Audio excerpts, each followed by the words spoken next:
Which brings us then over to the number one song this week, which I'm very happy to say is from a Melbourne band. Yeah. This is the Stripp with If You Want Me. So there is a link in the description box, as always, whenever you're tuning into this one, but I'm putting it into the comments here as we go along live too. This single comes from the Melbourne band's second album, Life Imitates Art, which was released back in January 2026, independently. This is a band I followed for a number of years, but not really dived into their catalogue. I think I know the vocalist. If I'm getting my lines correct here, Beck used to be in a band years ago called Rabid Zulu, and that's gone back a long way in the Melbourne scene, so let me know if I'm wrong there, but I hope I'm right on that one. But anyway, because of that, I've been sort of following the band at a distance, never really dived into their stuff until this time around. Now, the album, for what it's worth, is fucking fantastic. We'll probably get around to talking about that at some point in the not-too-distant future, but this song took out the number one spot this week. And Jeff, any thoughts on how this one landed for you? Yeah, liked it a lot as well. This one had me right from the beginning. I love the stripped down black and white on white video. Very much reminded me of Jet and Get Born. Yeah. That whole, whatever that song was. Right? What was that song? Is that called Big? No, I don't know. I don't remember, but yeah, everyone knows the song, and it was reminiscent of that, and I thought it was very well done.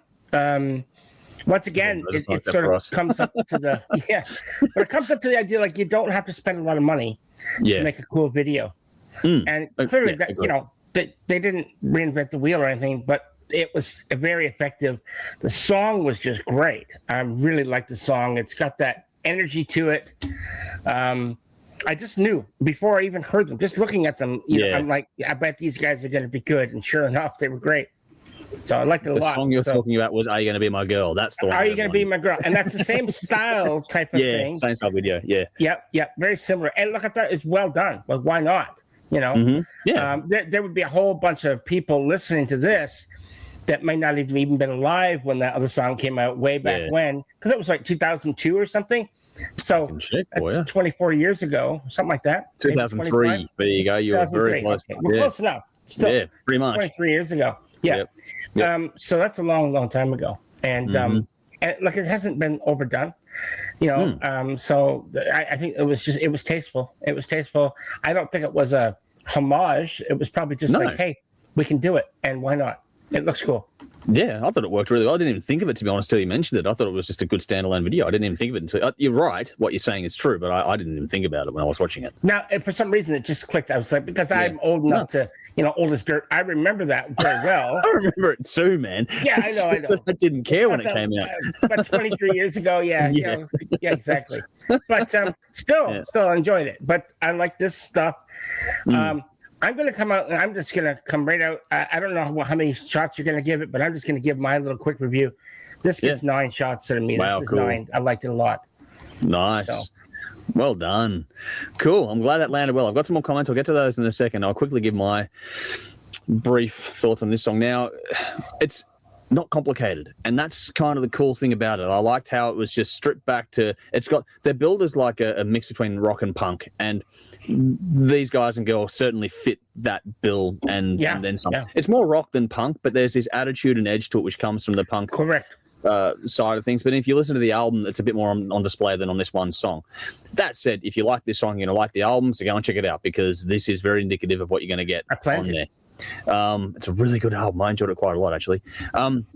Great energy, great hook. That hook and the lyrics to go with it is really well done. And yes, I loved the story being told in the song as well. It was really, for a simplistic song, that story being told was actually quite clever. I enjoyed that contrast. Yeah, I listened to it and I was like, fuck, I wish I had written those lyrics. They're well done. Really well done, aren't they? Yeah. So, for a song that's very simple, quote unquote, it's hard to do it well, and they nailed it. There's a great groove, a damn cool riff on this one as well. Like I said, the lyrics are fantastic. The shift between the verse and the chorus compositionally was great too. I thought there was a really good use of the whole push and pull thing there. So it tends to sort of strip back a bit, and then the chorus kicks into gear, and then it sort of goes back and forth. Again, you're not reinventing anything, but you've got to do it well, and it will cut through, and this one does that. Again, not complicated, but it doesn't need to be. I think the video is a big symptom or demonstration of what we're talking about here, because it's just a very simple thing, but it's very well done. The song is the same thing. It's direct. It's got a pretty cool solo in there as well, and it's just a good shot of a rock song. That aforementioned punk sort of touch really gives it a bit of extra bite. And for a song that, can be a bit melancholy in the lyrical context of things, or depending on how you view those things, but I just thought it was really clever, like for something that is on the surface. So not how do I put this without sounding like a dick? It's just like it again, not complicated, but very clever and executed exceptionally well. And I just thought it was a really, really good song and a really good example of what you're going to get on this album. So if you like this, like I said before, get on the album. I'll give this one 8 shots this time around. It was a fucking cool song, and it's set for TV airplay, this particular song, in the not too distant future, as well as you're watching this one with us live tonight. So get around the TV side of things as well. 31 in Melbourne, 10:30 p.m. Saturday nights, and Channel 44 in Adelaide, 10:30 p.m. Thursday nights. There you go. Get that plug in there quickly while we go through things here.